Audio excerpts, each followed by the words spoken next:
আল্লাহ রব্বুল আলামিন সূরাতুল হিজরের 43-44 নম্বর আয়াতের মধ্যে বলেন, ওয়া ইন্না জাহান্নামা লামাউইদুহুম আজমাইন, নিশ্চয়ই জাহান্নাম তাদের প্রত্যেকেরই প্রতিশ্রুত স্থান হবে।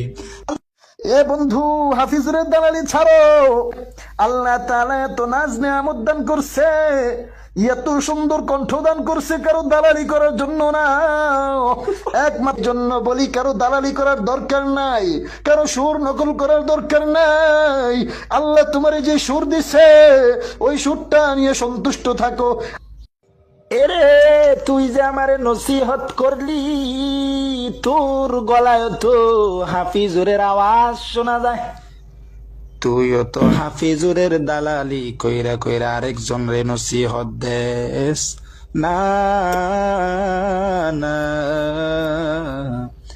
আরেকজনের দালালি কইরা কইরা অন্য জন রে নসিহত দিস না। ভালো হয়ে যাও।